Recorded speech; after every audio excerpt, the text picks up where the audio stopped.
ವ್ಯಾಸ ಭಾರತದ ಅಭಿನವ ಭಾರತ ಪಾತ್ರಗಳ ನಡೆನುಡಿಯ ಸಮಸ್ಯೆಗಳು.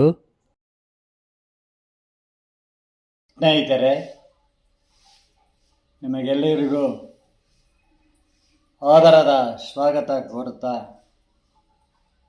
ಮಹಾಭಾರತ ಅಭಿನವ ಭಾರತ, ಎಂದೆಂದಿಗೂ ನಿತ್ಯ ನೂತನ ಭಾರತ. ಮಹಾಭಾರತದ ದ್ವಾಪರ ಯುಗದ ಮಹಾಭಾರತ ಎಲ್ಲ ಕಾಲಕ್ಕೂ ಜೀವನ ಮೌಲ್ಯಗಳನ್ನು ಹೇಳ್ತದೆ.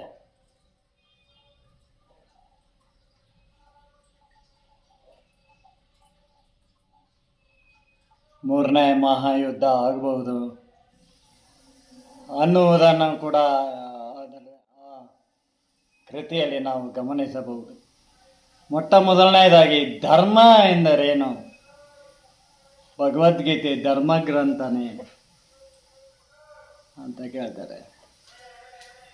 ಕುರಾನ್ ಧರ್ಮಗ್ರಂಥನೇ ಅಂತ ಕೇಳ್ದಂಗೆ ಆಯಿತು. ಬೈಬಲ್ ಧರ್ಮಗ್ರಂಥನೇ ಅಂತ ಕೇಳ್ದಂಗೆ ಆಯಿತು. ಆದರೆ ಭಗವದ್ಗೀತೆ ಬಹಳ ಹಿಂದಿನದು, ದ್ವಾಪರ ಯುಗದ್ದು. ಧರ್ಮ ಎಂದರೇನು ಮೊದಲೇ ನಾವು ತಿಳ್ಕೋಬೇಕು.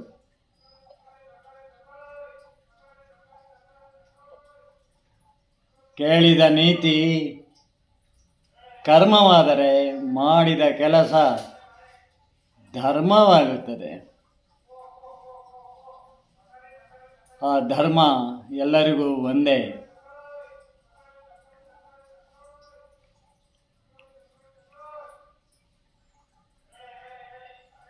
ಎಲ್ಲ ಧರ್ಮ ಗ್ರಂಥಗಳು ಹೇಳುವುದು ಮಾನವೀಯತೆಯಲ್ಲಿ ದೈವಿಕತೆಯನ್ನೇ.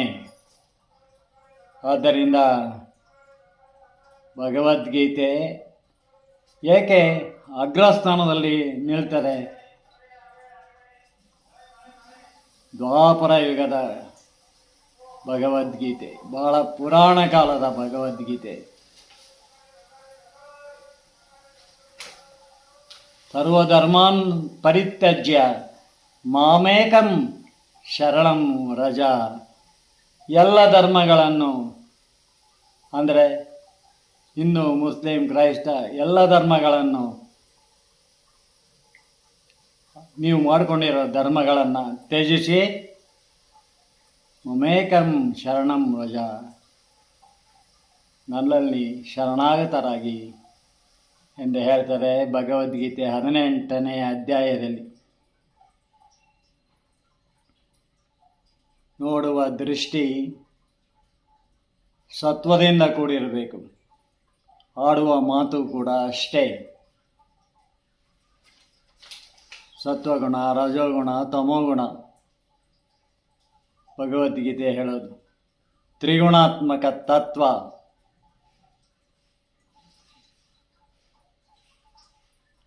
ಆತ್ಮನಲ್ಲಿ ಪರಮಾತ್ಮನನ್ನು ಕಾಣು. ಅರ್ಜುನ, ನೀನು ಆತ್ಮವನಾಗು. ರಣರಂಗದಲ್ಲೇ ಇಡೀ 18 ಅಧ್ಯಾಯಗಳನ್ನು ಹೇಳಿಬಿಟ್ರೆ ಶ್ರೀಕೃಷ್ಣ ಎಂಬ ಕುತರ್ಕವನ್ನು ಮಾಡ್ತಾರೆ. ಅದರ ಸಾರ ಸರ್ವಸ್ವವನ್ನು ರಣರಂಗದಲ್ಲಿ ಹೇಳಿದ್ದಾನೆ ಶ್ರೀಕೃಷ್ಣ ಅರ್ಜುನನಿಗೆ.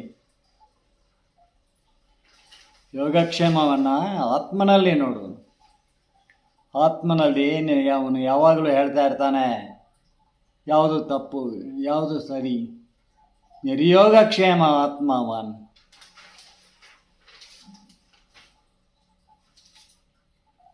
ತ್ರೈಗುಣ್ಯ ವಿಷಯ ವೇದ ನಿಸ್ತ್ರೈಗುಣ್ಯ ಭವಾರ್ಜುನ ನಿರ್ದ್ವಂದ್ವ ನಿತ್ಯ ಸತ್ವೋತ್ಸವ ಯೋಗಕ್ಷೇಮ ಆತ್ಮವಾನ್. ತ್ರೈಗುಣ್ಯ ವಿಷಯ ವೇದ ನಿಸ್ತ್ರೈಗುಣ್ಯ ಭವಾರ್ಜುನ ನಿರ್ದ್ವಂದ್ವ ನಿತ್ಯ ಸತ್ವೋತ್ಸವ ನಿರ್ಯೋಗಕ್ಷೇಮ ಆತ್ಮವಾನ್. ಆತ್ಮನಲ್ಲಿ ಪರಮಾತ್ಮನನ್ನು ಕಾಣು. ಇಡೀ ಭಗವದ್ಗೀತೆಯ ಸಾರಸತ್ವವನ್ನು ಹೇಳ್ತಾನೆ ಶ್ರೀಕೃಷ್ಣ ರಣರಂಗದಲ್ಲಿ. ಅವರೆಲ್ಲರೂ ನಿನ್ನ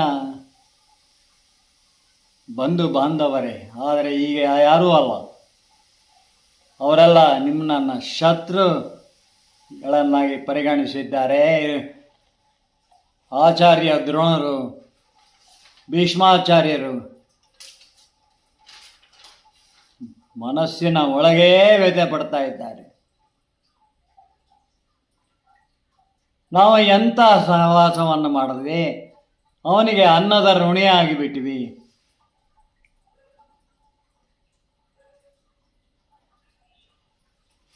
ಭೀಷ್ಮ, ನಾನು ಎಂದೂ ಮದುವೆ ಆಗಿದ್ದಿದ್ರೆ ಈ ಯುದ್ಧನೇ ನಡೀತಿರ್ಲಿಲ್ಲ. ಇನ್ನೇನು ನಾಳೆ ಯುದ್ಧ ಆಗಬೇಕು. ರಾತ್ರಿ ಕೂತ್ಕೊಂಡು ಯೋಚನೆ ಮಾಡ್ತಾ ಇರ್ತಾನೆ. ರಾತ್ರಿ ಬರೀ ಫಲಹಾರ ಸೇವಿಸುವುದು ಭೀಷ್ಮ. ಏನು ತಾತ, ಏನು ಯೋಚನೆ ಮಾಡ್ತಾ ಇದೆಯಾ ಅಂತಾನೆ. ಯುದ್ಧ ಮಾಡಲ್ವೇನು ನಾಳೆ? ಯುದ್ಧ ಮಾಡಿದೆ ನಾನು ಯಾವ ಸಾಮ್ರಾಜ್ಯ ಆಳ್ಳೋ ಬದುಕಿ ಅಂತ ಹೇಳ್ತಾನೆ. ಮನಸ್ಸಿನಲ್ಲಿ ಕೊರಗ್ತಾ ಇರ್ತಾನೆ. ನಾನು ಎಂಥ ಕೆಲಸ ಮಾಡಿದೆ, ಮದುವೆ ಆಗಿದ್ದರೆ ಯುದ್ಧನೇ ನಡೀತಿರ್ಲಿಲ್ಲ. ಮಹಾಭಾರತದಲ್ಲಿ ನಡೆ ನುಡಿಯ ಸಮಸ್ಯೆಗಳು, ಪಾತ್ರಗಳು ಒಳಗೊಳ್ಳುವ ಸಂದರ್ಭ ಸನ್ನಿವೇಶದಲ್ಲಿ ಆ ಪಾತ್ರಗಳ ನಡೆ ನುಡಿಯ ಸಮಸ್ಯೆಗಳು ಹಾಸು ಹೊಕ್ಕಾಗಿ ಕಾಣ್ತವೆ ಮಹಾಭಾರತದಲ್ಲಿ.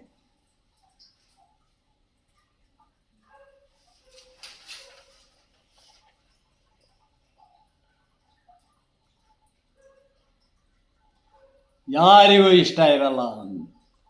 ಧೃತರಾಷ್ಟ್ರನಿಗೂ ಇಷ್ಟ ಇರಲ್ಲ. ಧೃತರಾಷ್ಟ್ರ, ನಾನು ಕುರುಳಾಗಿದ್ದು ನಿಯೋಗದಲ್ಲಿ ನಮ್ಮಮ್ಮ ಗಾಂಧಾರಿ ಕಣ್ಮುಚ್ಕೊಂಡಿದ್ದಕ್ಕಲ್ಲ,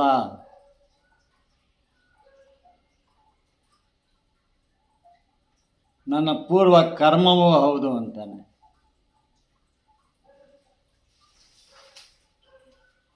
ಧರ್ಮ ಕರ್ಮದ ಅಂಜಿಕೆ ಅವನಿಗೂ ಇತ್ತು.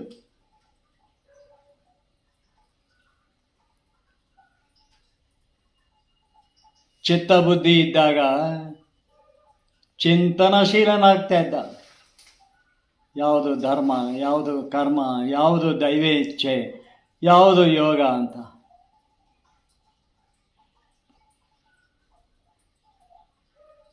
ಪಿತ್ತಬುದ್ಧಿ ಇದ್ದಾಗ ಪುತ್ರ ವ್ಯಾಮೋಹ